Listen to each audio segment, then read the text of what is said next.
Good day mga katambay. Nandito na po tayo ngayon sa Aboyog Leyte.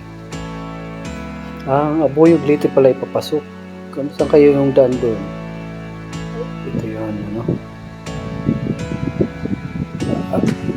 Actually, ngayon lang ako nakapunta sa lugar nito. Hindi ako sigurado kung saan ba papuntang Aboyog, kaliwa o kanan. Hindi kasi ako gumagamit ngayon ng Maps.me o ng mapa. Pakiramdaman lang ito para magkaroon ako ng chance na makapagtanong. Anyway, tingnan lang natin kung saan maraming bahay, doon tayo pupunta. So ito yun, magkaalam ko ito yung Aboyog Leyte. So welcome to the municipality of Aboyog Leyte.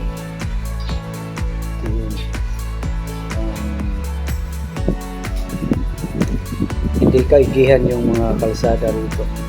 Malamang ang kalsadang ito ay luma na. Makikita naman sa structure. Hindi ito sa mga truck, bigat ng truck, daming sasakyan na punta rito. Hindi mapapansin mo yung pagkasiminto rito ay nagpapakita ni ito ay lumang town. Malamang posible kasi karamihan ng mga bahay dito kanina napansin ko mga luma rin, may mga mangilan-ngilan lang yung mga bagong structure. Malaki siguro itong iikutan ko mamaya. Malawak din ito, ang dami kong kantong nakita na kahit saan kanto ay may mga maraming bahay. Saan ko kaya hanapin? So tulad ng dati, actually para sa mga bago pa lang dito nanonood, ayun simbahan. Isa ito sa mga objectives natin na mapunta yung simbahan, palengke, pamahalaan, at saka yung business center, pati yung merkado. At mga ilang paralan, both public at saka private school. Ganda yung simbahan na rito. Malaki rin. Aboyog Leyte. Hindi ko alam kung ang Aboyog ay city o munisipyo. Sige, tuloy lang tayo. Ang lawak ng lugar. Ganda. So, kung titingnan natin, ang oras po ngayon, kaya malinaw dito sa screen, kasi it's already 3 o'clock. Hindi, pasado na. Alas 3 ng hapon. 3:30 na ng hapon. Lawak ng lugar nito. Ang haba nito. Sige, tuloy-tuloy lang kung saan tayo mapadpad. So, ganun pa rin tulad ng dati, yung objective talaga ng video nito ay maitur ko kayo sa lugar nito. Lalo na't yung mga kapatid natin o mga taga rito na matagal nang hindi nakakabalik sa lugar nito. So, posible ang video ito ay makatulong sa inyo para ma-reminisce o maalala nyo muli ang lugar kung saan kayo lumaki o saan kayo dati nag-aral, saan kayo dati nakatira. Lalo na yung mga nag-abroad, matagal na doon sa abroad at hindi pa nakabalik sa lugar na ito. Ito yun, yung lugar na ito. Ang ganda. By the way, ang salita nila dito ay waray-waray na.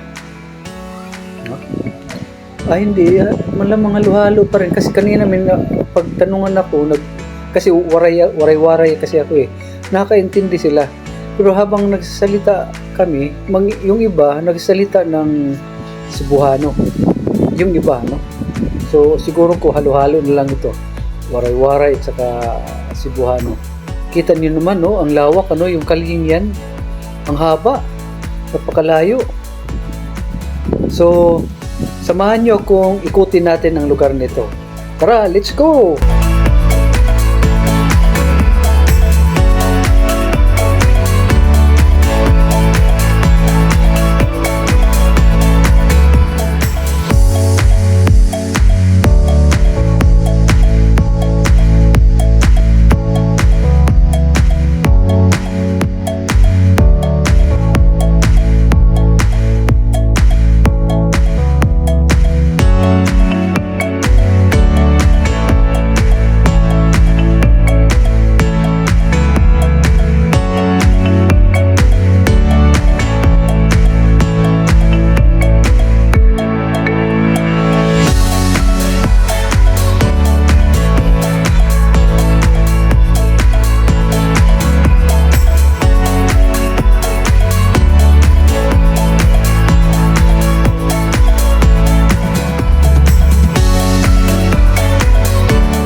Grabe, ang lawak talaga ng lugar na ito.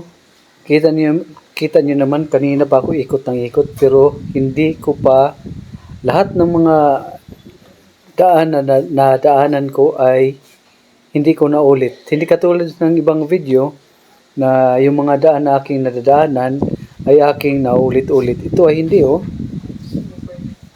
Sus, nako. Ang ganda ng lugar nito, oh. Ito, structure nito ay mga lumang ano nito, lumang structure. Ito siguro yung palengke. Ito yun. Wow, ang ganda, oh. Siguro kung mayang hapon, mga alas 4 ay marami ng tao rito. Sa ngayon kasi mainit pa eh.